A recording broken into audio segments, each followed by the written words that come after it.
Bwana Yesu asifiwe. Mungu ametupa neema mwaka wa 2026 kuwa tena na kongamano la Pasaka, na Mungu amenipa neema ya kuja kusema na wewe katika somo hili kwa sehemu ambayo tutapita kwa utukufu wake. Na hii tutapita katika siku ambazo tunazo hapa mpaka siku ya Jumatatu tunapomalizia pamoja kwa maombi na sifa na kuabudu. Kichwa hiki ambacho Mungu ametupa, omba kwa kuamsha kilichokufa kwa nguvu ya Pasaka na sauti ya ufufuo. Bwana Yesu asifiwe. Pasaka ni nini?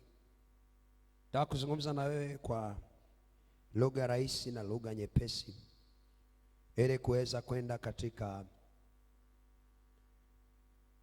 hatua mbalimbali za maombi tutakayoomba kwa wiki ambazo kwa siku ambazo tunazo hapa.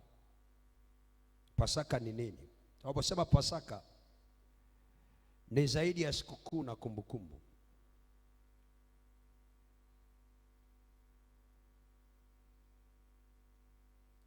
Pasaka ni udhihirisho wa nguvu ya Mungu inayoshinda mauti, dhambi na kila hali iliyokufa.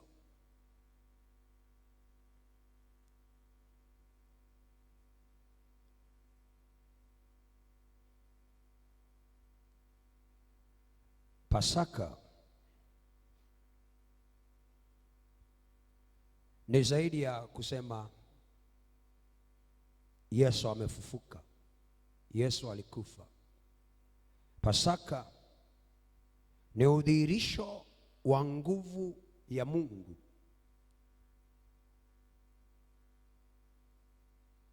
inayoshinda mauti, dhambi na kila hali iliyokufa kiroho kwenye maisha yetu.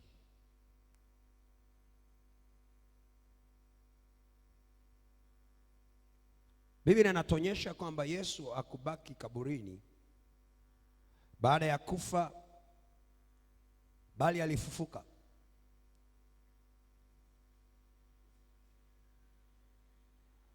Na kufufuka kwake, alifufuka kwa nguvu ambazo zilimwendea kumtoa kule kaburini. Ufufuko wake ukawa ushindi, lakini si ushindi wake binafsi, ni ushindi kwa wanadamu wanaomwamini. Bwana Yesu asifiwe. Bwana Yesu asifiwe. Bwana Yesu asifiwe. Tunapozungumza juu ya Pasaka, tunazungumza juu ya ushindi, tunazungumza juu ya ufufuo na udhihirisho wa nguvu za Mungu ambazo ziliachiliwa kwa ajili ya kumtoa Yesu kwenye ile nguvu ya kaburi na mauti, lakini ili kuachilia uzima kwa wale ambao wanamwamini na kumtegemea. Bwana Yesu asifiwe. Bwana Yesu asifiwe. Sasa pale kwenye kichwa nimekwambia tunajifunza juu ya omba kwa kuamsha kilichokufa kwa nguvu ya Pasaka na sauti ya ufufuo. Bwana Yesu asifiwe. Kuna vitu viwili hapa nataka nitazungumza, na leo nitaanza kidogo kwa kuwekea msingi. Kuna nguvu ya Pasaka na kuna sauti ya ufufuo.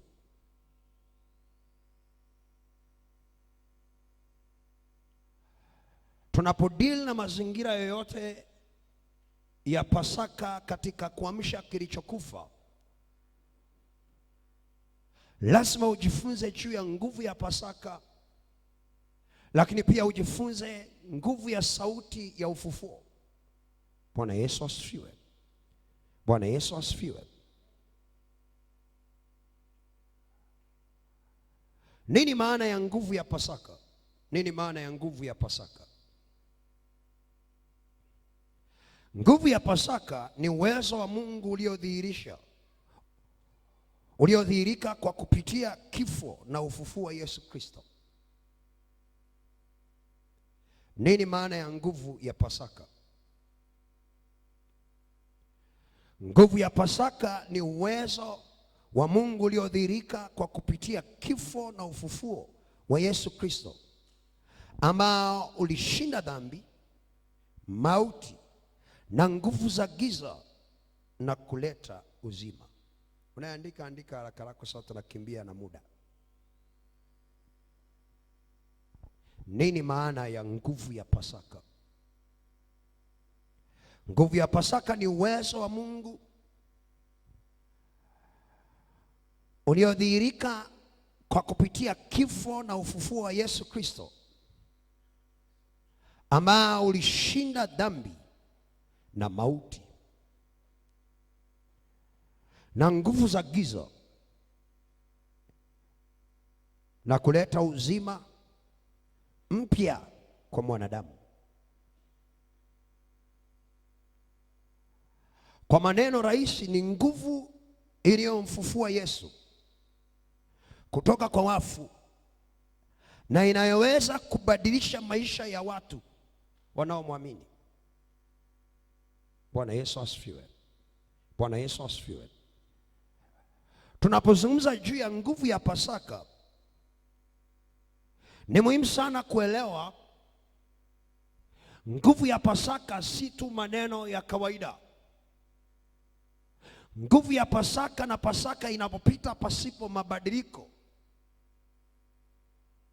haina maana na haimaanishi ule udhihirisho wa kile ambacho kilimfanya Yesu akafufuka. Bwana Yesu asifiwe. Bwana Yesu asifiwe. Kwa hiyo maana ya nguvu ya Pasaka ni ule uwezo ambao ulidhihirika katika kumfufua yeye, ili kushinda dhambi, kushinda mauti, lakini na kuleta uzima, kushinda nguvu za giza. Na inaposhinda nguvu za giza, inaleta upya au mabadiliko ya maisha. Bwana Yesu asifiwe. Bwana Yesu asifiwe. Kumbuka kwenye kichwa tunasema omba kwa kuamsha kilichokufa, kwa nguvu ya Pasaka na kwa sauti ya ufufuo. Bwana Yesu asifiwe. Bwana Yesu asifiwe. Unapotaka kufufua kitu kilichokufa, kunahitajika nguvu ya ufufuo pamoja na sauti ya ufufuo inayokwenda kuleta uhai kwenye kilichokufa. Unanisikiliza? Maana Mungu amenipa kitu cha kusemesha chenye maana sana kiroho na kitakachoweza kukusaidia sana ukiweza kuomba mara kwa mara juu ya kupitia somo hili. Bwana asifiwe. Kama kuna mahali umestag, kuna mahali umekwama, kuna vitu vinakataa kwenda, uwe na uhakika kuna namna Mungu amekuletea jibu la kukusaidia na maombi ya kukusaidia kuomba kwa namna ambavyo unaweza kusogea mahali ulipokwama. Bwana Yesu asifiwe. Unapotumia nguvu ya Pasaka, usisahau kuna sauti ya ufufuo. Nini maana ya sauti ya ufufuo? Nini maana ya sauti ya ufufuo? Sauti ya ufufuo ni nguvu ya neno au sauti ya Mungu inayorejesha uzima mahali palipokufa au palipokuwa na kifo na mauti. Narudie, andika tu kwa spidi. Nini maana ya sauti ya ufufuo? Ni nguvu ya neno au sauti ya Mungu inayorejesha uzima mahali palipokuwa na kifo au mauti. au hali iliyokufa katikati ya kitu au mtu.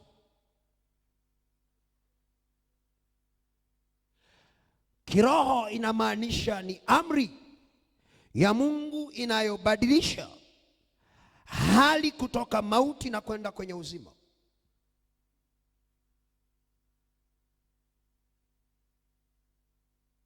Bwana Yesu asifiwe. Narudie. Nini nguvu? Nini maana ya nguvu ya sauti?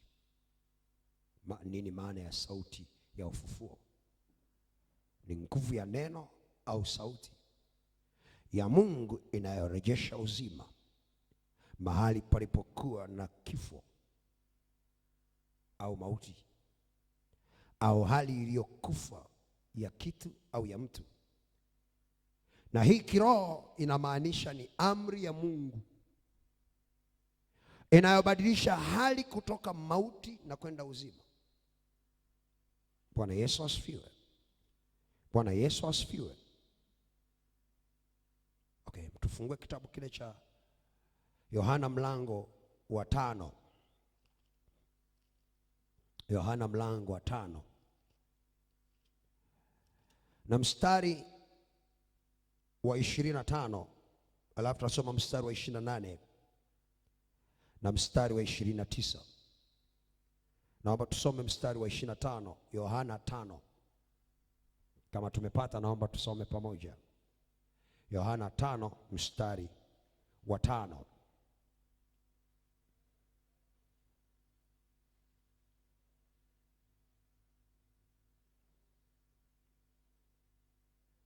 Yohana 5 mstari wa 5 wa 25, alafu tutasoma wa 28 na 29. Tumepata, tusome 1, 2, 3. Amen, amen nawaambia, saa inakuja na sasa ipo, wafu watakapoisikia sauti ya mwana wa Mungu, na wale waisikiao watakuwa hai. Kuna mtu anaona mstari? Bwana asifiwe. Okay, tusome tena. Maana kuna kitu Mungu amenisemesha cha kusema na wewe, cha kukusaidia katika kuomba juu ya Pasaka. Bwana asifiwe. Bwana Yesu asifiwe. Okay, tusome 1, 2, 3. Amin, amin nawaambia, saa inakuja na sasa ipo. Maana yake already ipo. Wafu watakapo isikia sauti ya mwana wa Mungu, na wale waisikiao watakuwa hai. Mstari wa 28 na 29. Msistaajabie maneno hayo, kwa maana saa yaja ambayo watu wote waliomo makaburini wataisikia sauti yake. Mstari wa 29. Nao watatoka, wale waliofanya mema kwa ufufuo uzima, na wale waliotenda mabaya kwa ufufuo wa hukumu. Turudia tena mstari wa 28. Mstari wa 28 tuweke msisitizo kwenye mstari wa 25. Msistaajabie maneno hayo, kwa maana saa yaja ambayo watu wote waliomo makaburini wataisikia sauti yake. Tuishi hapo. Bwana Yesu asifiwe. Bwana Yesu asifiwe. Nataka kuzungumza kidogo juu ya eneo hilo la nguvu ya sauti ya ufufuo. Bwana Yesu asifiwe. Bwana Yesu asifiwe. Watu wengi sana tunapita kwenye mazingira ya vitu vilivyolala au vilivyokufa, vilivyonyamaza. Na Mungu ametupa neema katika kongamano hili la Pasaka ya mwaka huu kuhakikisha kila kilichokufa kinaamka tena, kinafufuka tena. Bwana asifiwe. Bwana Yesu asifiwe. Sasa Biblia inatuambia hivi, saa ipo na saa inakuja ambayo wafu wataisikia sauti ya ufufuo, sauti ya mwana wa Mungu. Na Biblia inasema wale watakaosikia watakuwa hai. Angalia mwenzako, kumwambia watakaosikia. Mwangalie asante na mwambie watakaosikia. Okay. Kwa mujibu wa hili neno, kuna ambao hawatasikia. Kuna mtu ananielewa? Acha ule mstari wa 28 na wa 29. Nataka kuzungumza kidogo mstari wa 25. Kwenye Pasaka kuna vitu vinatakiwa kufufuka. Kuna vitu vinatakiwa kuamka kuwa hai tena. Kuna biashara, kuna uchumi, kuna ndoa, kuna fahamu za watu, kuna akili, kuna fikra. Hizi akili zilizokufa, fikra zilizokufa, ndoa zilizokufa, watu waliokufa, biashara zilizokufa, ziko kwenye mjumuiko wa saa ambayo inakuja. Na sasa ipo ambayo kila kilichokufa kitasikia sauti. Bwana asifiwe. Bwana Yesu asifiwe. Sasa sikia Biblia inasema hivi. Na wale watakaosikia watafufuka, watakuwa hai. Vile ambavyo havitasikia havifufuki. Kuna kitu nataka kuzungumza hapa. Pasaka imebeba nguvu ya ufufuo, lakini imebeba nguvu ya ufufuo kwa vile ambavyo vitasikia. Kuna mtu ananielewa? Imebeba nguvu ya ufufuo kwa vile ambavyo vitasikia sauti ya ufufuo.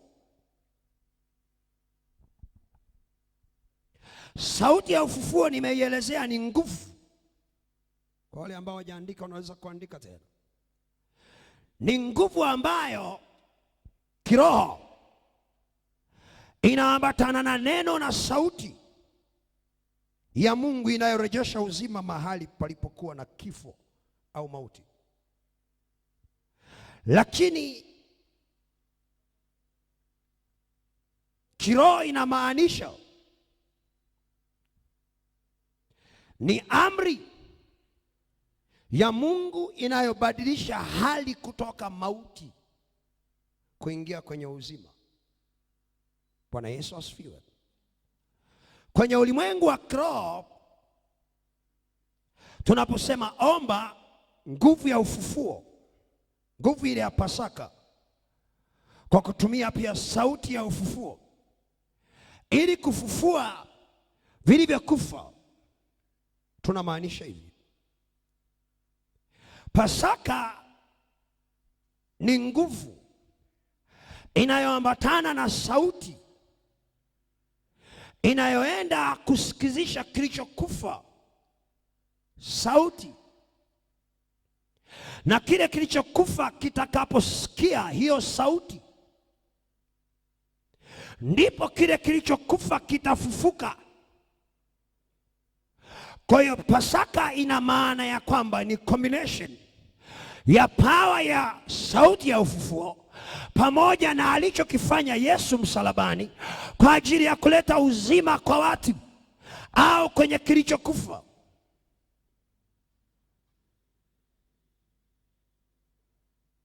Bwana Yesu asifiwe. Ngoja nizungumze juu ya sauti kidogo. Juu ya sauti kidogo. Hebu tufungue kitabu cha Luka. Luka. Nataka nisogee na wewe mahali fulani siku hii ya kwanza, maana kesho tutaendelea na maeneo tofauti tofauti. Bwana asifiwe. Tutakapoanza kuona kwa nini Yesu alitokwa na damu kwenye maeneo yote 7. Bwana asifiwe. Na yale maeneo katika ulimwengu wa kiroho yalikuwa yana maana ni gani, na sauti iliyoko ndani ya yale maeneo yana makusudi gani? Bwana asifiwe. Kwa sababu ni muhimu sana tunapokaa juu ya darasa la Pasaka tuone upana wa ule ukombozi. Tuseme tu tulikombolewa. Sasa hatukombolewi tu automatically. Lazima upate ufahamu, alafu utumie ule ufahamu kwenye hayo maarifa utoke hapo. Bwana Yesu asifiwe. Bwana Yesu asifiwe. Angalia kitabu kile cha Luka. Tuangalie kidogo juu ya sauti ninapotaka kuzama na wewe mahali. Kitabu cha Luka mlango wa kwanza na mstari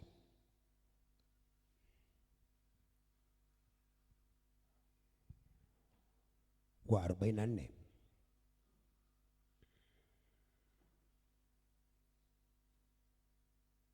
Ni habari ya Mariamu wakati anaambiwa atapata mimba, atazaa mwana. Mstari wa 44 naomba tusome pale.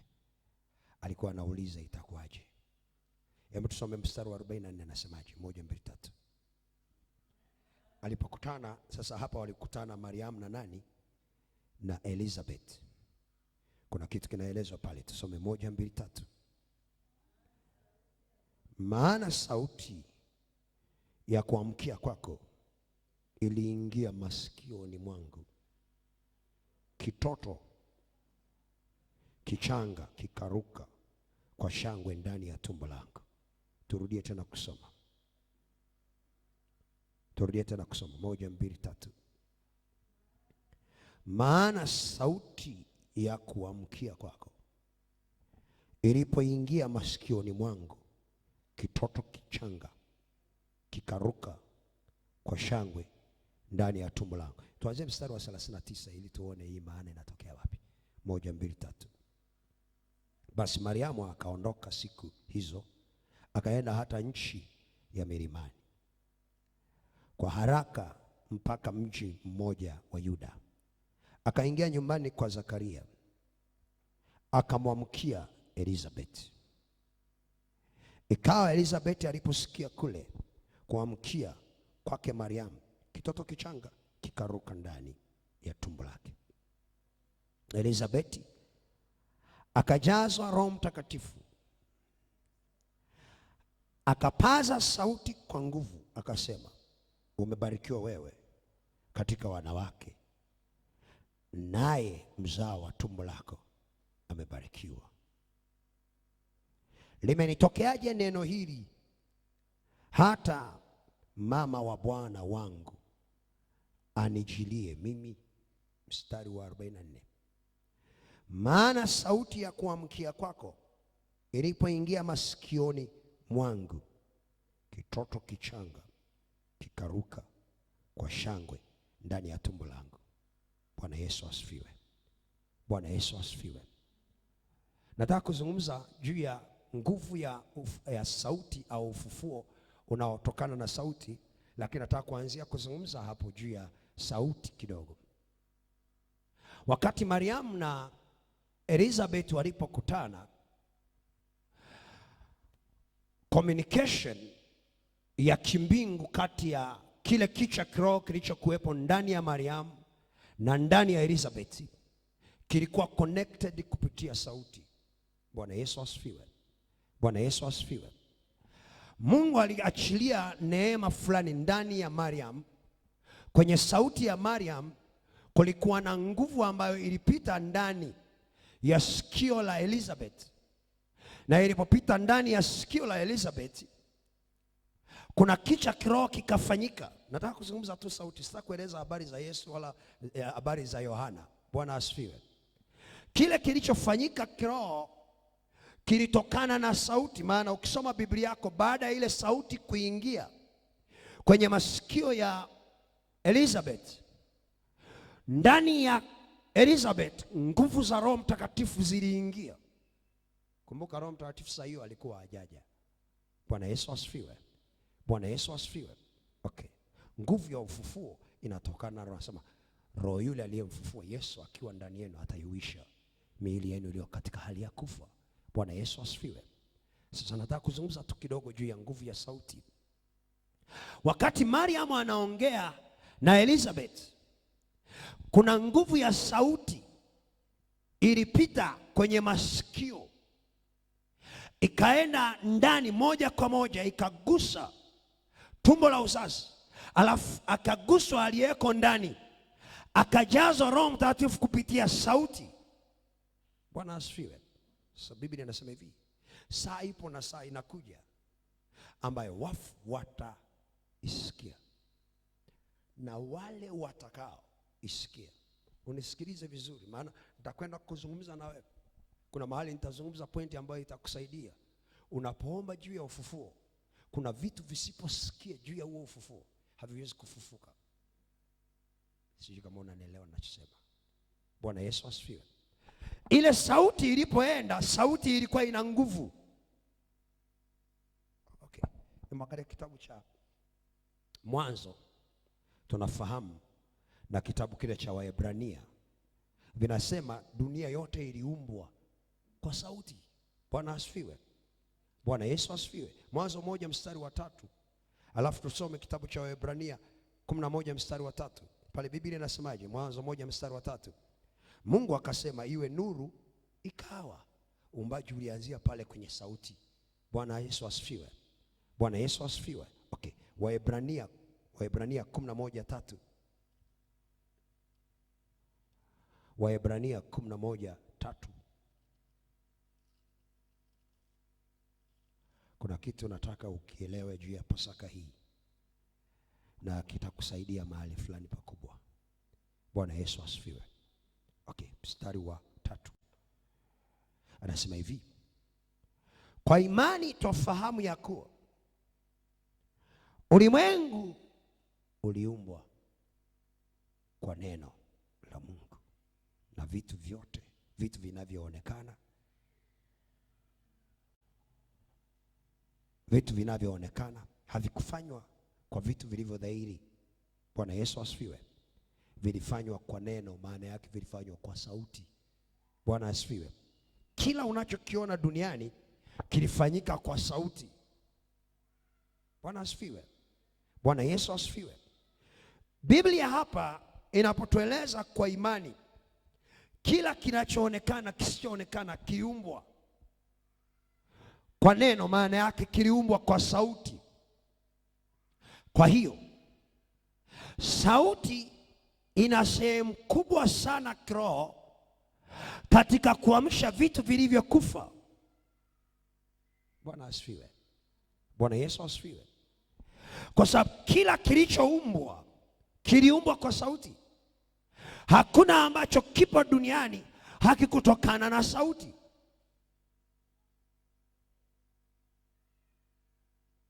Ulimwengu ulitokea kwa sauti.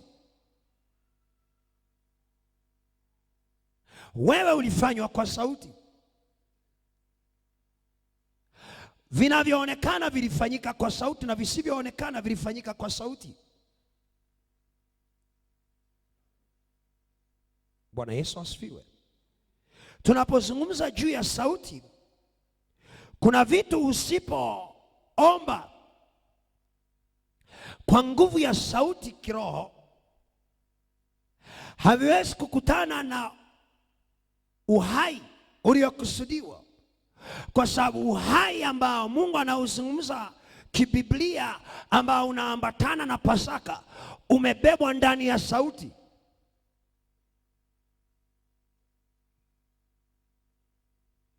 Ni siku ya kwanza, najua ni ngumu kidogo kunielewa. Utanielewa tu mbele tunakokwenda. Bwana asifiwe. Bwana Yesu asifiwe. Kuisikia sauti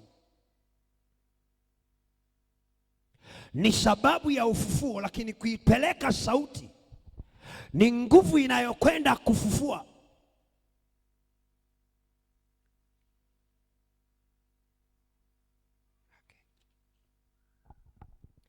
Tumsome, tumwangalie Daudi.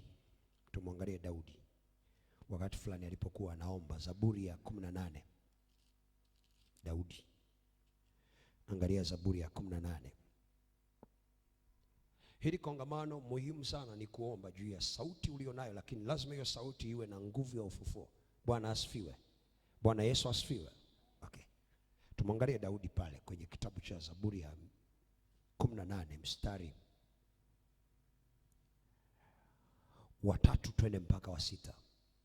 Zaburi ya 18 3 mpaka 6. Kuna kitu kilichojificha ambacho lazima tujue.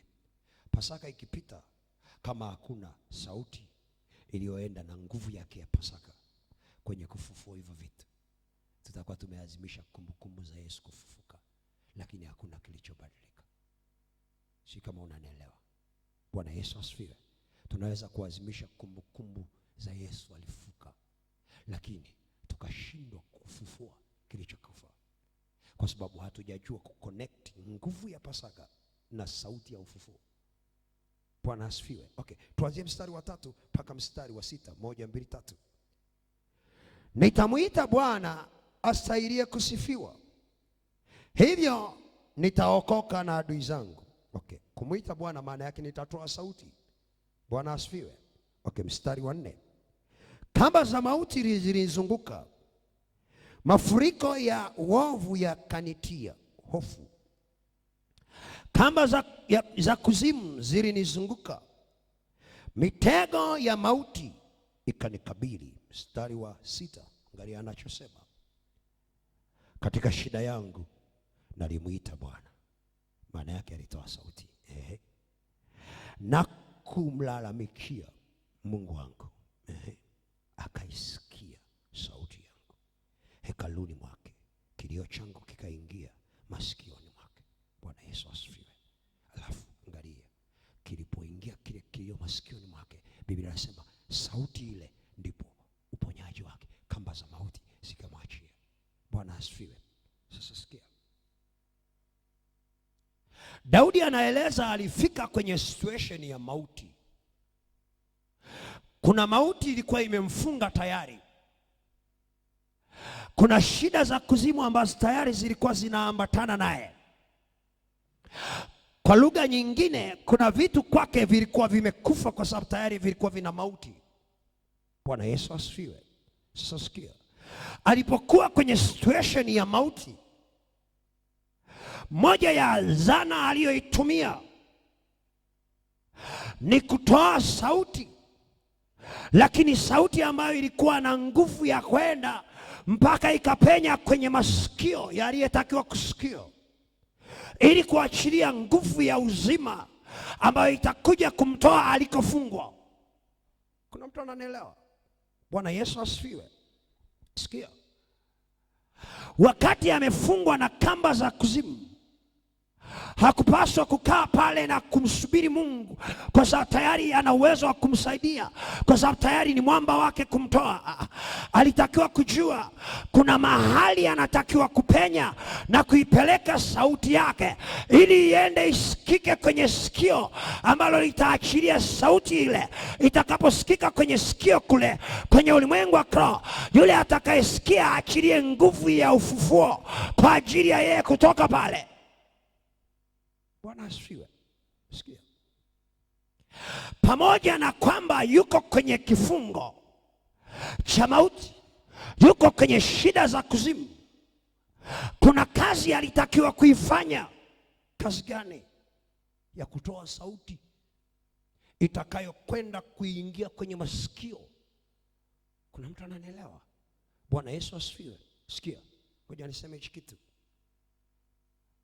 Kama hichi kiti unachokiona hapo kimekufa, unanisikia? Alafu unataka kifufuke, hakitafufuka kwa sababu unaomba. Hujanielewa ninachosema? Kwenye hii Pasaka jifunze kitu cha kukusaidia. Hichi kiti hakifufuki kwa sababu unaomba. Hichi kiti kitafufuka kitakaposikia sauti ya ufufuo itakayoingia kwenye ulimwengu wa roho kwenye sikio lake. Kuna mtu ananielewa? Sasa sikia, naposema omba kwa kutumia nguvu ya Pasaka na sauti ya ufufuo ili kufufua kilichokufa, kuna umuhimu wa kujua hakuna kitu kinachofufuka automatically kwa sababu Yesu alikufa. Kuna kazi ambayo Mungu anaiachia kwa kanisa, kwa waombaji, kwa watu mbalimbali juu ya maeneo mbalimbali ambayo wanapitia kwenye maisha. Kama kuna kitu kimekufa mahali, kinasubiri sauti ya ufufuo na nguvu ya Pasaka. Sasa sikia, sauti ya ufufuo haitoki tu kwa Mungu, lazima ianze kwa yule ambaye anajua hichi kitu kimekufa. Kuna maombi yanahitajika. Daudi wakati anaomba, alikuwa anaomba juu ya kamba za mauti zilizomzunguka na shida za kuzimu zilizompata. Anapita mahali pagumu, kafuatilia. Wakati anaomba alikuwa anataka kuomba juu ya hali ya mauti kumwachia, lakini mauti haiwezi kumwachia mpaka sikio linalotakiwa kusikia ile sauti inayopeleka ufufuo ipite kwenye nguvu, ambaye mwenye nguvu apokee ile sauti, alafu ile sauti iende ikutane na hali ya mauti. Yale mauti yaachilie, hayaachilie automatically mpaka kuna sikio limesikia.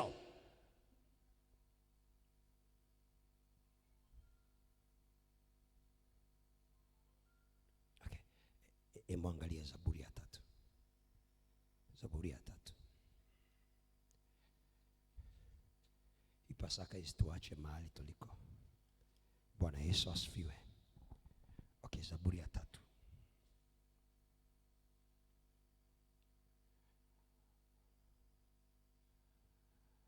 Zaburi ya 3 mstari wa kwanza twende mpaka mstari wa 4.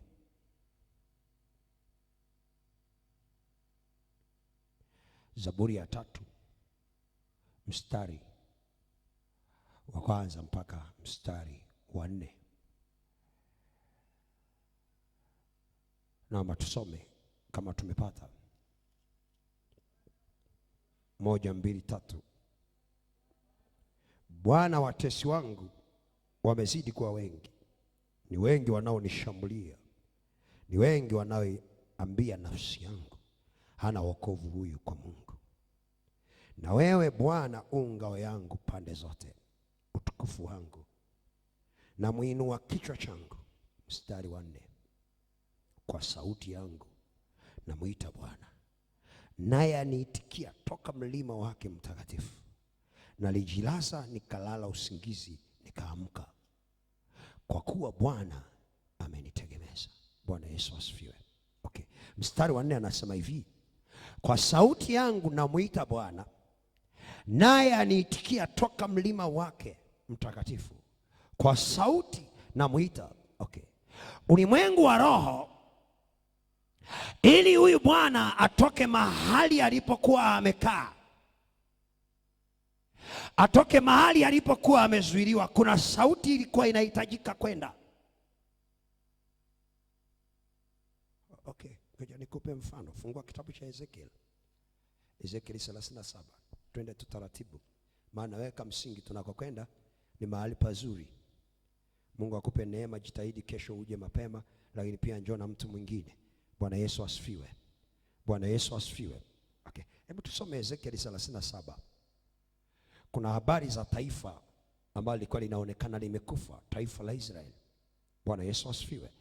Na Biblia inasema katika ulimwengu wa kiroho walionekana kama mifupa mikavu. Hebu tusome kuanzia mstari wa kwanza na wa pili, alafu tusome wa 4. Tusome mstari wa 4 na wa 5. Angalia mlango wa 37 mstari wa kwanza, alafu twende mstari wa 4 na wa 5. 1, 2, 3. Mstari wa kwanza na wa pili. Mkono wa Bwana ulikuwa juu yangu, naye akanichukua nje katika roho ya Bwana, akaniweka chini katikati ya bonde, nalo limejaa mifupa. Akanipitisha karibu nayo pande zote, na tazama, palikuwa na mifupa mingi katika ule uwanda, nayo tazama, ilikuwa mikavu sana. Angalia mstari unaofuata wa 3 na wa 4, tusome tu yote mpaka wa 5. Akaniambia, mwanadamu, je, mifupa hii yaweza kuishi? Nami nikajibu, Bwana Mungu wajua wewe. Mstari wa 4. Akaniambia tena, toa unabii juu ya mifupa hii, uiambie, enyi mifupa mikavu, lisikieni neno la Bwana. Bwana Yesu asifiwe. Mstari wa 5. Bwana Mungu aiambia mifupa hii maneno haya, tazama, nitatia pumzi ndani yenu, nanyi mtaishi. Bwana Yesu asifiwe. Okay. Israeli wanaonekana kama taifa, lakini wamekufa. Wanaonekana kama mifupa mikavu katika ulimwengu wa kiroho, waliokufa. Mungu anamchukua Ezekiel, anampeleka mpaka kwenye hilo eneo. alafu anajaribu kuzungumza naye mambo machache juu ya lile taifa. Ni watu waliokufa, anawaona wamekufa na wamekauka, wamekuwa wakavu, mifupa mikavu. Anajaribu kuongea na Ezekiel, anamwambia nataka unisaidie, niambie, je, hii mifupa inaweza kuishi? Mungu anamuuliza Ezekiel. Ezekiel anamwambia Bwana wewe wajua. Nataka kuzungumza nawe juu ya Pasaka. Ngoja nikwambie, kuna pati ya kwako mbali na Yesu kufa msalabani. Bwana Yesu asifiwe. Bwana Yesu asifiwe. Okay. Anapomwambia Bwana wewe wajua, ukisoma Biblia yako mstari wa 4 anambia pamoja na mimi najua, hebu anza kutoa unabii juu ya hii mifupa mikavu. Lakini anamwambia jambo ambalo ni la muhimu sana, ambalo nataka ulione katika somo hili tunalojifunza. Anamwambia toa unabii, alafu isemeshe hii mifupa, iambie ilisikie neno. Maana yake isikie sauti ya ufufuo. Kuna mtu ananielewa? Sikia, inaweza isisikie, kwa sababu isiposikia, kama umeomba, isiposikia haiwezi kufufuka. Unanisikia? Isemeshe isikie. Ikisha sikia ndipo itakapoamka. Isiposikia haiamki. Muulize mwenzako, mwambie, hii Pasaka umejipangaje kusemesha vilivyokufa mpaka viamke? Sikiliza, Yesu kule kufa na kufufuka haimaanishi tayari kila kitu kimefufuka. Kuna kazi. Mwangalie mwenzako, mwambie kuna kazi. Nitakuonyesha kitu kingine utaona. Hakuna kilichokufa kwenye maisha yako ambacho hakiwezi kuwa hai tena, kama utajua kuitumia nguvu ya Pasaka na sauti ya ufufuo. Sasa sikia, unapoachilia nguvu ya Pasaka na sauti ya ufufuo, kuna kitu unapaswa kujua. Kilichokufa kinapaswa kusikia, kwa sababu kilichokufa kisiposikia hakiwezi kufuka. Ngoja nikwambie, kama akili za mtoto wako au akili za kwako au fikra za kwako zimekufa, sikia, ukiwa unaomba tu kikawaida, kama utajua kuna nguvu ya Pasaka na nguvu ya ufufuo ambayo inapaswa kwenda mpaka isikike kwenye fikra zako, isikike kwenye akili zako, hizo akili zako haziwezi kufufuka mpaka zimekutana na hiyo nguvu.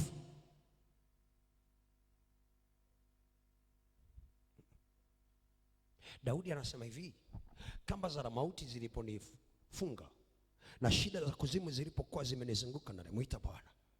Unanisikia? Biblia inasema nilimuita mpaka akasikia. Sikuita tu. Kuna mtu ananielewa? Nilimuita mpaka akasikia. Aliposikia ndipo hapo nguvu za ufufuo zilianza kupita, nikawa huru. Bwana asifiwe. Bwana Yesu asifiwe. Nazungumza nawe kitu kigumu kidogo. Sikia. Wachawi wanapokwenda kuloga au wanapokwenda kufanya chochote ili kuangamiza, kwenye ndoto watu wengi sana hawajui kitu kinatokea mara nyingi. Kwa watu wengi ambao ulinzi pia umepungua, wanapoenda huwa wanaita kwa sauti jina la mtu, au wanaita kwa sauti biashara, au wanaita kwa sauti nyota. Wakishaita ikisikia huwa inaenda. Wangapi mlishawahi kwenda mkaangalia hata zile picha za wachawi? Wanapomtaka mtu huwa wanamuita kwa sauti mpaka asikie rohoni. Mnanisikia? Hawamchukui tu kabla hajasikia. Mnanielewa ninachosema? Sasa sikia. Anapoenda anaenda kifungoni baada ya kusikia, kama hajasikia. Ngoja nikupe hii picha, sikia. Unapokutana na ndoto mbaya kwenye ulimwengu wa roho, sikia, hauingii kwenye kifungo mpaka umesikia hofu. Hujanielewa ninachosema? Unapomaliza ile ndoto, ukisikia hofu ndani imeingia au woga ndani umeingia, ndipo na wewe unaanza kuingia kwenye kifungo. Kwa nini? Kwa sababu ili uingie lazima usikie. Kuna mtu ananielewa? Unapokutana na maneno au matamko ya watu ili ya kuue, ya kuangamize, ile sauti unapoisikia, ukishaisikia mara ya kwanza, ukisikia mara ya pili, alafu ikaingia ndani ukaisikia imeleta hali ya mguso kwa ndani, na ndani ukasikia maumivu, pale ndipo unapoingia kwenye kifungo. Sasa sikia, ili kutoka kwenye kile kifungo lazima pia ije sauti itakayoita mpaka usikie. Si kama mnanielewa ninachosema? Bwana Yesu asifiwe. Bwana Yesu asifiwe. Okay. Angalia mstari wa 10 pale. Angalia mstari wa 10 pale. Mstari wa 10 anasemaje? 1, 2, 3, Ezekieli 37 mstari wa 10. Hii Pasaka Mungu anataka kuyabadilisha maisha ya watu wengi. Bwana asifiwe. Haijalishi tumekaa wapi. Nataka nikueleze kuna mahali tunaenda kusogea. Kiutumishi, kimaisha, tunaenda kuchanua kwa hatua fulani. Haijalishi ni mambo mangapi tumesikia ambayo yamefikisha hali ya kuua vitu ndani.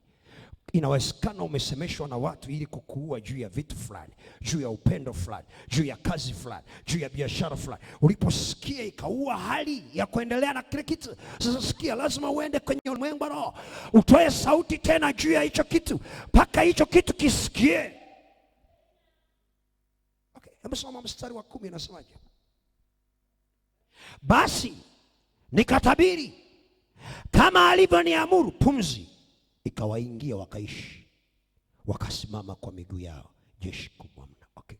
Nini alianza kukifanya? Alianza kutoa sauti. Alipoanza kutoa sauti, Biblia inasema kadri sauti ilipoingia ilikuwa inaenda na pumzi. Kuna mtu ananielewa? Bwana Yesu asifiwe. Bwana Yesu asifiwe. Ngoja nikueleze hichi kitu. Ni watu wengi sana kwenye maisha yao wameingia kwenye hali ya mauti, kwenye vitu mbalimbali, haviendi, vimejikuta vimestuck, vimekwama, vimenyamaza, vina vita, vina hali ya kuzuiliwa, havitembei. Watu wengi sana, na hawajajua kanuni ya kutoka pale au kanuni ya kuhama kwenye hilo eneo. Kanuni mojawapo ya kiroho ni kwenda kwenye ulimwengu wa roho, kutumia nafasi uliopewa ya maombi juu ya Pasaka tuliopewa, ile Pasaka aliyetolewa, na kuachilia sauti ya ufufuo juu ya kile ambacho tayari kimekataa, hakiendelei, hakisogei, hakifanyi kazi, hakiendi tena. Unapotoa sauti ya uhai, sauti ya ufufuo, inapokwenda kwenye ulimwengu wa roho, kwenye ulimwengu wa roho inapokutana na ile nguvu ya Pasaka ambaye tayari ni Yesu aliyekufa na kufufuka, inaenda kuleta uhai juu ya kile kilichosikia. Kile kinachosikia kwenye ulimwengu wa roho ndicho kinachofufuka. Sasa sikia, unapoomba juu ya kitu ambacho kimekufa, usikazane kukimbia tu. Umeomba jana ukaachana nacho. Nenda, toa unabii, toa sauti, peleka sauti ya ufufuo. Inapokwenda kwenye hicho kitu, kadri unavyopeleka ile nguvu ya Pasaka ambayo ndio ufufuo wenyewe, unapopita ndani yake, ghafla kile kitu kinasikia. Maana Biblia inasema saa ipo na saa inakuja, kila kilichokufa kitasikia sauti. Na anasema kitakaposikia, kile kitakachosikia kitafufuka. Kama hakijasikia, bado kinabaki pale pale. Ni mambo mangapi unayaombea lakini huoni mabadiliko? Kwa nini? Kwa sababu kwenye ulimwengu wa kiroho hivyo vitu havijasikia sauti. Hujanielewa ninachosema? Ni lazima uitumie Pasaka na sauti ya ufufuo mpaka ipite kwenye sikio la kilichokufa. Sasa sikia, kila kilichokufa huwa kinasikia, lakini kinategemea umepeleka sauti kwa kiwango kipi. Ndio maana hakuna kilichokufa kisichoweza kuwa na uhai. Kasome Biblia yako. Anasema wale watakaosikia watakuwa hai. Kitakachosikia, ngoja nikwambie, kama ni huduma yako ikisikia hiyo sauti ya ufufuo, nadhani kuhakikishie kuna watu watashangaa. Hata kama imekufa mara ya kwanza, mara ya pili, mara ya tatu, kuna mahali watakuona tena umeibuka na nguvu nyingine. Kitu gani kinatokea? Baada ya kusikia kuna kitu kinaibuka tena. Sisi kama unanielewa ninachofundisha. Ngoja tuangalie, angalia kitabu kile cha Yohana. Hebu tuende kwenye kitabu cha Yohana, labda pale utanielewa kidogo. Tumuone Yesu pale kwenye ule mfano aliyokuwa anautoa pale kwenye kitabu cha Yohana. Bwana Yesu asifiwe. Bwana Yesu asifiwe. Hebu angalia kitabu cha Yohana mlango wa 11. Kuna kitu kiko pale. Bwana Yesu asifiwe. Yohana 11. Ombea kazi yako. Ikisikia sauti ya ufufuo inafufuka. Ombea biashara yako, connect na nguvu ya Pasaka. Peleka hiyo sauti ya ufufuo kupitia nguvu ya Pasaka.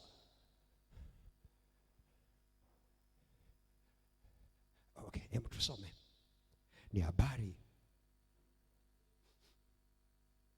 za Lazaro. Yesu alipokuwa pale anataka Lazaro afufuke. Angalia ule mstari wa 43 na wa 44. Yohana 11:43 na 44. Kama tumepata, naomba tusome pamoja. Okay, Yesu baada ya kulalamikiwa na ndugu zake, wakati wamemlalamikia, wanamwambia ungekuwa hapo ndugu yetu asingelikufa na nini. Yesu akasema kwa ajili ya utukufu wa Bwana na 1, 2, 3. Alafu wamefika kwenye kaburi. Angalia kitu ambacho Yesu alifanya. Hebu tusome kuanzia 43 na 44. Naye Yesu akiisha, hebu tuanzie mstari wa 41 au tuanzie 40. Yesu akamwambia, mimi sikukwambia ya kwamba ukiniamini utauona utukufu wa Mungu? Mstari wa 41. Basi wakaliondoa lile jiwe. Yesu akainua macho yake juu akasema, Baba, nakushukuru kwa kuwa umenisikia. Katika mstari wa 42. Nami nalijua kuwa wewe wanisikia siku zote, lakini kwa ajili ya mkutano huu wanaohudhuria nalisema haya, ili wapate kusadiki kwamba ndiwe uliyenituma. Mstari wa 43 na 44. Naye Yesu akiisha kusema hayo, akalia kwa sauti kuu, Lazaro, njoo huku nje. Alilia kwa nini? Kwa sauti kuu, Lazaro, njoo huku nje. Mstari wa 44.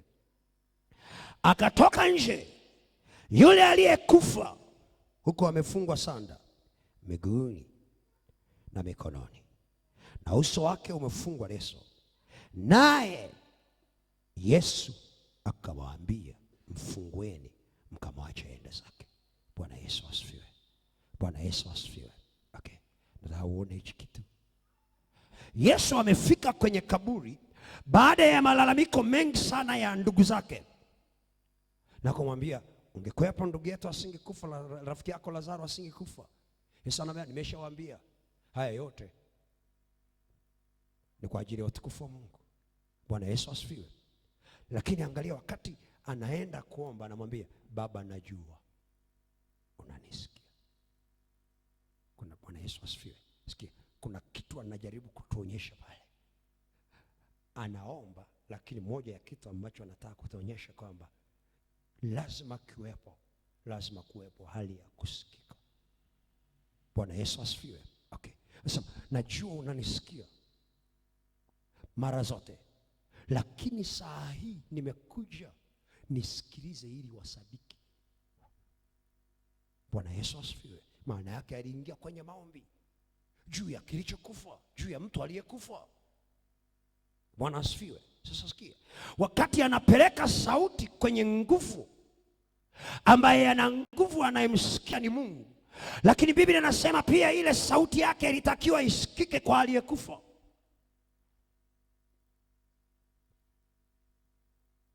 Watu wengi huwa tunamuomba Mungu, lakini hatuombi sauti zetu kwenda juu ya kile kilichokufa. Hujanielewa ninachosema? Sikia. Wengi tunaomba kwa Mungu, lakini huwa hatuombi, connect ufufuo na kilichokufa. Mwambie mwenzako, huwa unaombaga kwa kumtazama Mungu. Angalia, anamchukua Ezekiel, anamwambia Ezekiel, mifupa hii inaweza kuishi? Anamwambia, wewe wajua. Anamwambia, nguvu zipo kwangu za kufanya hii mifupa ishi, lakini wewe unatakiwa kutoa sauti. Sasa angalia, amwambia toa sauti kunielekea tu mimi. Anamwambia toa sauti juu ya kilichokufa. Pasaka ikienda bila kufufua kilichokufa, bado maana ya Pasaka haionekani. Unanisikia ninachosema? Bwana Yesu asifiwe. Lazima ujue kuconnect nguvu ya Pasaka na sauti ya ufufuo juu ya kilichokufa. Sasa sikia, wakati unaomba juu ya kilichokufa, kilichokufa kinapaswa kusikia sauti. Kama umeomba unaona akijasikia, endelea kuomba. Peleka nguvu ya ufufuo juu ya hicho kilichokufa. Endelea kusemesha hicho kitu, endelea kusema nacho kwa kuachilia nguvu ya Pasaka. Kumbuka, nguvu ya Pasaka inasema, mimi ndimi wa ufufuo na uzima. Yeyote anayejikuja kwangu anakutana na hiyo nguvu ya ufufuo, kwa maana nguvu ya ufufuo iko kwa Yesu. Sasa sikia, kama nguvu ya ufufuo iko kwa Yesu, lazima ujue unapoomba kupitia Yesu Kristo, alafu unapoelekeza hiyo sauti juu ya kilichokufa, usiombe tu kumwambia Mungu nisaidie juu ya uchumi. Wakati unaomba juu ya uchumi, unamwomba Mungu akusaidie. Nguvu ya Pasaka ije juu ya uchumi kwenye eneo unalotaka. Unasemesha eneo isikie sauti ya ufufuo.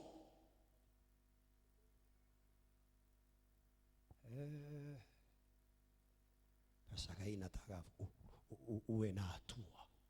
Mwangalie mwenzako, mwambie uwe na hatua. Usiishie tu kusema damu ya Yesu. Lazima ujue damu ya Yesu. Ndani ya damu ya Yesu kulikuwa kuna kitu kinaitwa sauti. Okay, ile sauti ina kazi gani?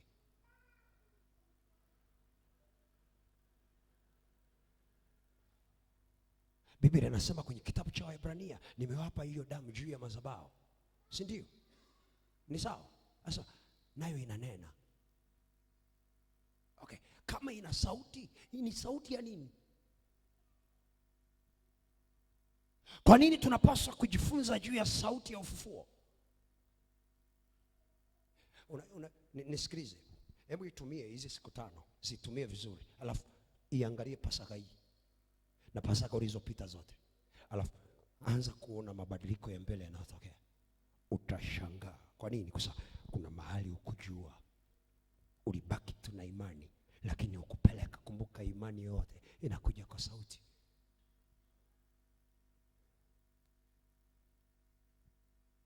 Pasaka hii semesha vitu vilivyokufa, semesha mtaji uliokufa mpaka usikie. Ngoja nikwambie, usibaki namna hii tu unasema Mungu atanisaidia. Hapana, Mungu hayuko tayari kukusaidia. Alimtuma Yesu Kristo, amekufa msalabani kwa ajili yetu. Kuna nguvu ya ufufuo tayari. Kama hiyo nguvu ya ufufuo iko tayari, unapaswa kujua namna ya kuconnect sauti ya ufufuo. Daudi anasema, kamba za mauti zinizunguka, shida za kuzimu zilinipata. Katikati ya hayo majira nalimuita Bwana, akaisikia sauti. Lazima sauti yako iende. Sauti ikienda, ikikutana na damu ya Yesu ambayo inanena kwenye ulimwengu wa roho mema, kuna kitu kinachotokea automatically. Waliofikiri utakaa kwenye giza wanashangaa, unatoka kwenye hilo giza, wanakukuta katikati ya mji na wewe unang'aa, na wewe una muonekano. Walifikiri utakwama, ghafla wanakushangaa. Kuna mahali wanakukuta ambapo wao hawawezi kuingia. Haleluya, haleluya, haleluya. Kwa nini? Umejua kuachilia sauti ya ufufuo. Ni nini kimekufa kwako? Kinahitaji sauti ya ufufuo na nguvu ya Pasaka. Nguvu ya Pasaka ikipita na sauti ya ufufuo katikati ya eneo, uwe na uhakika Lazaro aliyekufa, kilichokufa lazima kije juu, lazima kije kionekane tena. Shida ni kwamba hatujui namna tunasubiri Mungu afanya. Mungu hawezi fanya, alishamtoa mwana wake wa pekee ulimwenguni, amekufa kwa ajili yetu. Tayari ni Pasaka aliyetolewa. Anasema Pasaka alishakwisha kutolewa. Kama Pasaka alishakwisha kutolewa, ni kazi yetu kutumia hiyo Pasaka kwa kuendelea kutamka maneno ya ufufuo. Sauti ya ufufuo iende. Nenda kwenye familia ya kwenu, hata kama kuna mafarakano, hamjashikamana, hakuna chemistry kifamilia, nenda katika ulimwengu wa roho, anza kutamka ufufuo juu ya familia mpaka familia itakaposikia sauti.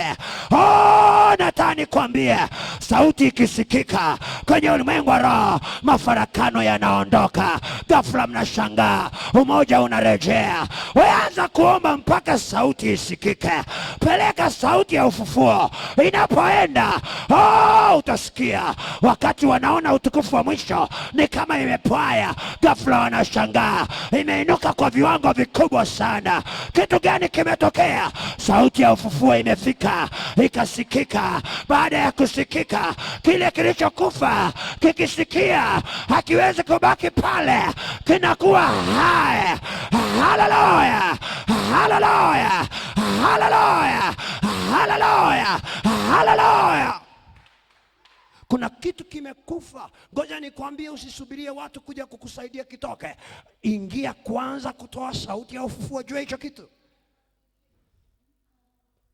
Hicho kitu kinaweza kufufuka tena. Nataka nikwambie, hakuna ulichokatia tamaa, Pasaka hii kinaenda kuinuka upya. Hakuna kile ulichofika mahali ukaingia na hofu kubwa, Pasaka hii nataka nikuhakikishie hakitakaa hapo. Haleluya, haleluya, haleluya. Nenda katika ulimwengu wa roho. Unapoachilia, ngoja nikwambie, sauti ya ufufuo ikifika ikasikika, ghafla kuna kitu kinatokea. Kile kilichokufa nacho kinasikia. Ni kama Mariamu, ghafla anafika namna yeye, ana nguvu ya sauti ndani. Ile nguvu ya sauti inaenda ghafla, inapopita kwenye masikio ya yule mama, ghafla nguvu za Roho Mtakatifu zinaingia ndani ya mtu aliyeko tumboni. Kwa nini? Kwenye sauti kuna nguvu, kwenye sauti kuna uwezo. Jioni ya leo, kilichokufa, utukufu wa mwisho sikia. Hata kama kuna jambo lolote, ninatoa unabii juu yako ya kwamba utukufu wako ni mkubwa kuliko wa kwanza. Na mahali hapa Bwana atatupa amani. Haleluya, haleluya, haleluya. Kwenye biashara yako, sauti ile inapofika, kuna kitu kinatokea. Yesu akafika, akasema, najua unanisikia. Akalia kwa sauti kwa Lazaro, akasikia. Lazaro wako anasikia. Jioni ya leo, siku hii ya kwanza Pasaka hii, kuna kitu kitasikia, kitatoka kilipokufa. Haleluya, haleluya, haleluya, haleluya.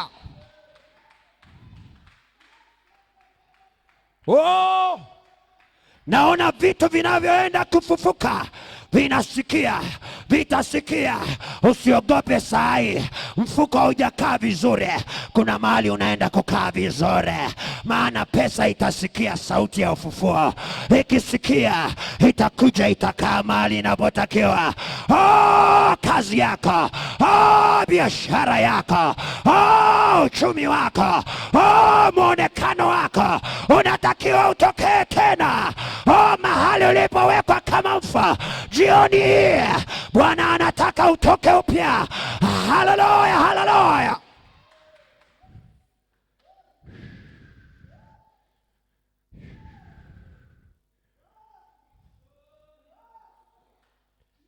Sakaya brola satama.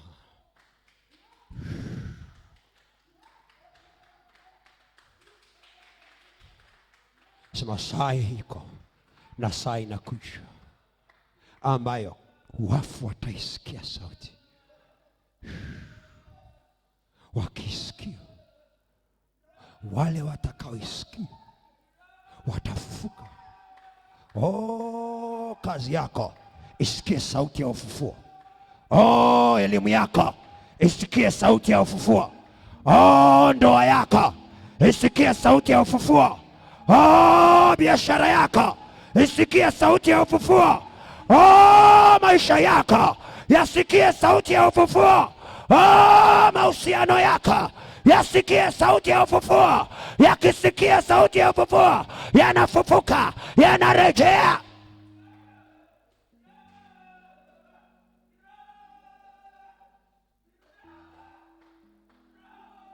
Shakarabasatama. Shakarabasata kokorobosira.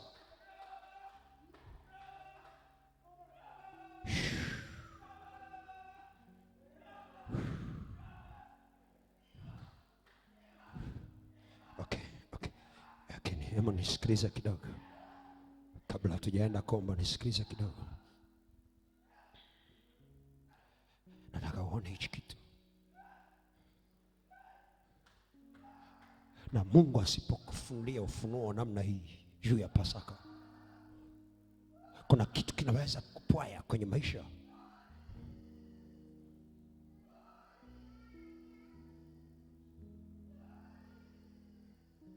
Mfungua kitabu cha Luka. Cha Luka, nikuonyeshe kitu pale. Tunapo connect Pasaka na maombi, nataka utambue kuwa kuna connection kati ya sauti na Pasaka. Na hii kitu ni muhimu sana ujue. Mungu anapotaka kuleta mabadiliko mahali, kuna sauti iliyobeba ufufuo, lazima iende.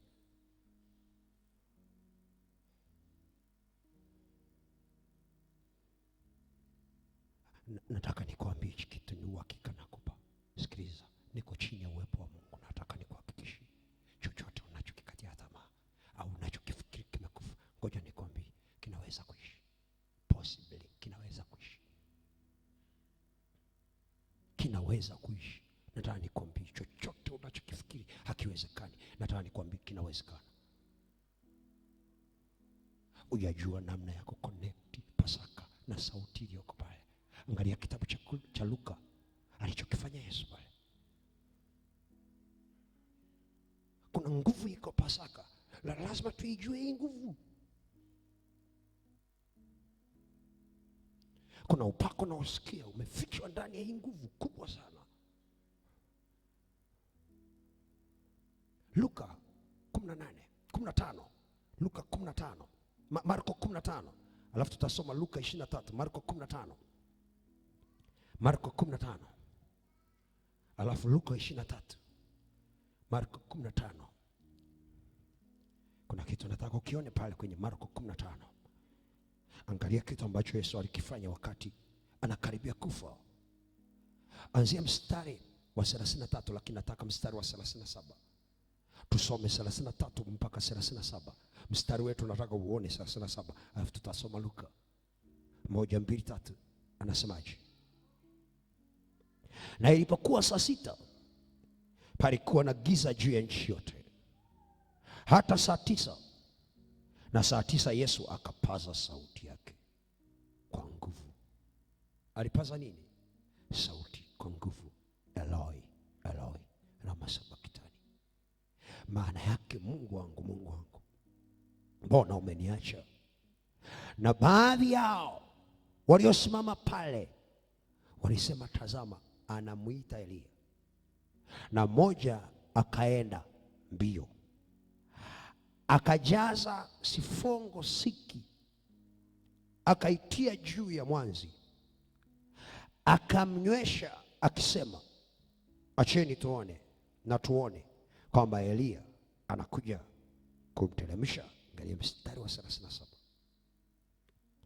Naye Yesu akatoa sauti kuu, akakata roho.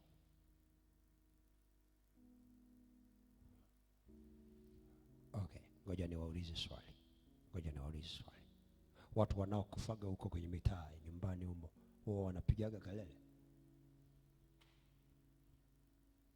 Wangapi mliwakuta watu wanaokufa wanapiga kelele? Hawapigi kelele. Okay. Yesu anakufa, kwa nini anatoa sauti?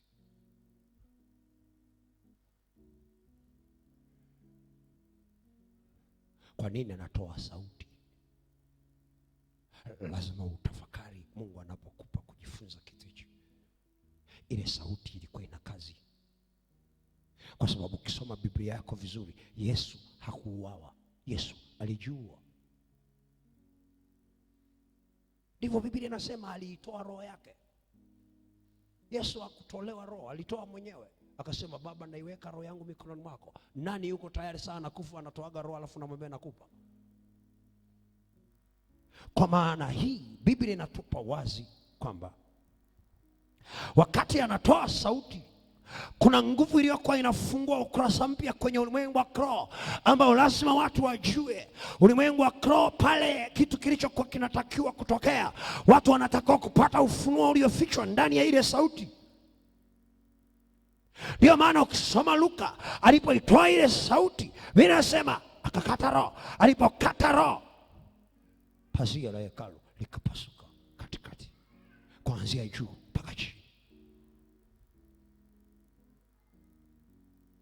Kwa nini ile nguvu ya sauti ilipasua, ilichana pazia? Maana yake watu wana uhuru wa kuingia patakatifu kwa nguvu yake. Okay, sasa sikia. Sauti aliyoitoa ilikuwa ina ufunuo katika ulimwengu wa kiroho, kwamba ndio sauti itakayotumika. Kwa sababu kasome Biblia yako, alipoingia ile jioni tu, wakati ameingia kuzimu, akiwa ameitoa roho yake, Biblia inatuambia akiwa kuzimu alizihubiria roho zilizoko kifungoni. Alihubiri saa ngapi? Kilichotangulia wakati kinapasua ule mlango na lile pazia ni sauti. Ile sauti ilitangulia kuzimu. Hujanisikia nachosema? Sasa sikia. Alipofika kuzimu, Waebrania anatuambia akaanza kuzihubiria roho zilizoko kifungoni. Anazihubiria wakati ameacha roho yake. Maiti hawezi kuongea. Maana yake kuna sauti ilipita mahali ambayo Biblia inatutaka na sisi tuijue. Hii sauti nyuma yetu iliachiwa kwa kitu gani? Unaweza ukawa unaishi mahali umejikatia tamaa. Pasaka hii sikwambii uendelee kukaa hapo. Pasaka hii unatakiwa kuondoka hapo kiuchumi. Pasaka hii unatakiwa kuondoka hapo kimaisha. Pasaka hii unatakiwa kuondoka hapo kimaisha, uende level nyingine kabisa. Ngoja nikwambie, kilichokufa kinaweza kuwa hai tena. Kisemeshe mpaka kisikie sauti ya uhai. Kikisikia hiyo sauti ya ufufuo, nataka nikwambie, kikirudi kwenye uhai, kuna watu ambao watasema, hapa tuliwahi kupita tukakuta hakuna kitu. Kitu gani kimetokea? Kilikuwa kimekufa, lakini sasa kimesikia sauti ya ufufuo, kiko hai, na kinapokuwa hai kinatembea. Maana hata Lazaro aliposikia sauti, baada ya kutoka amefungwa kamba zake, akamwambia mfungueni atembee, aendelee na maisha ya kawaida. Kuna vitu vinaenda kuendelea hapa, haijalishi vilikuwa vimekufa kiwango kipi. Bwana anaenda kurejesha ufufuo tena kwenye hicho kitu kilichokufa. Kuna namna kinaenda kutokea, hatua nyingine mpya, mabadiliko mapya kwenye ulimwengu wa roho. Ziko familia zinaenda kutoka mahali zilikaa kwa muda. Jioni ya leo uko upako wa sauti ya ufufuo unaenda kupita. Haijalishi kimekufa kwa muda gani, kinaenda kusikia.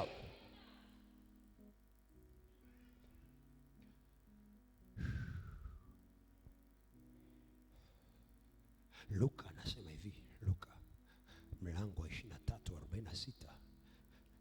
Naona muda umekimbia, acha nitamalizia hapo leo, kesho tutaendelea na vitu vingine. Luka 23. Luka 23. Mungu alinisemesha kuna watu vitu mlivyovikatia tamaa. Mtoto uliyemkatia tamaa, nitani kuambie kitu kipya kinaenda kumtokea. Wewe endelea kuachilia sauti ya ufufuo, itafika sikioni mwake. Hicho kitu kilichoshikilia mauti yake kinasikia. Kikishasikia, utamwona huyo mtoto sio yule wa kawaida, sio yule aliyekusumbua. Angalia pale anasemaje, mlango wa 23:46. Labda tuanzie mstari wa 44 mpaka 47. 1, 2, 3 anasemaje? 1, 2, 3. Hapo ilikuwa yapata saa 6, kukawa giza kuu juu ya nchi yote hata saa 9. Jua limepungua nuru yake, pazia la hekalu likapasuka. Yesu akalia kwa sauti akasema, Baba, mikononi mwako naiweka roho yangu. Alipokwisha kusema hayo, alikata roho. Yule akida alipoona yaliyotukia, alimtukuza Mungu akisema, hakika yake mtu huyu alikuwa mwenye haki. Haki yake haikudhihirika wakati akiwa hai, lakini haki yake ilidhihirika wakati ametoa sauti.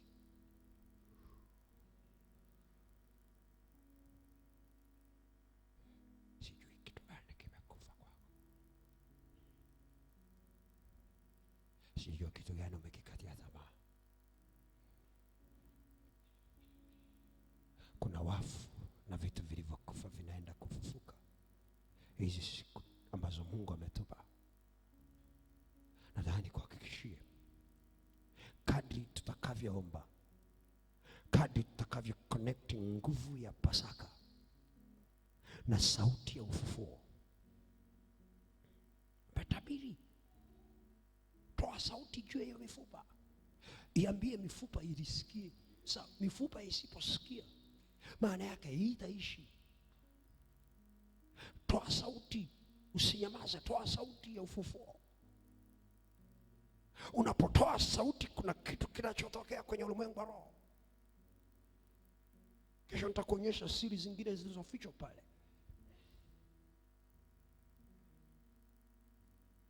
Pasaka imebeba sauti. Pasaka isipoenda na sauti ya ufufuo kwa mtu, na wewe usipoomba kupitia hiyo sauti ya ufufuo ikasikika juu ya kile kilichokufa,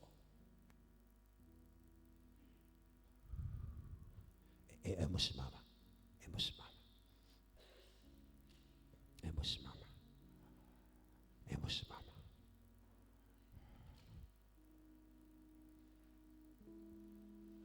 Pendo kuu la Yesu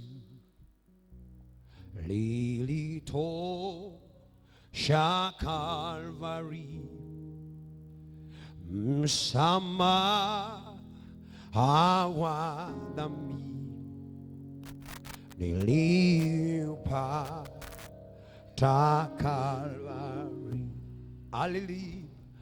Alilipa deni langu kwa gharama ya mauti. Alilipa deni langu kwa gharama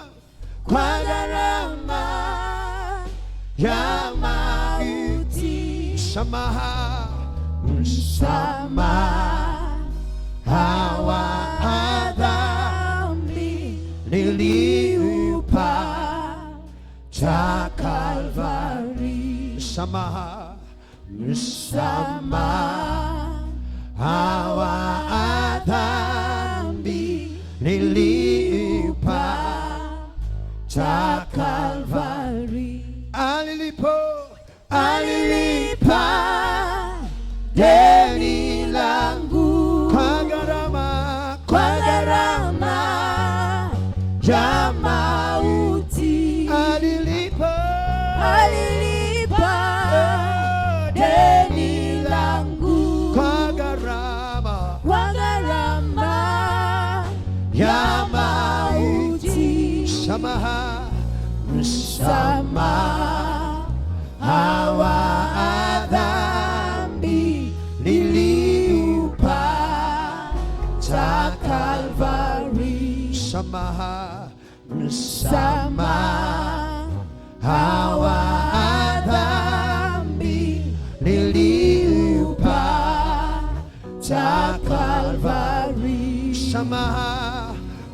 msamaha wa dhambi nilipata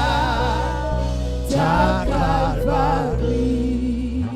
Hebu inua mikono yako juu kwa Bwana. Uwepo wa Bwana umetufunika, ni siku ya kwanza. Nataka ukatoe sauti ya ufufuo juu ya kilichokufa.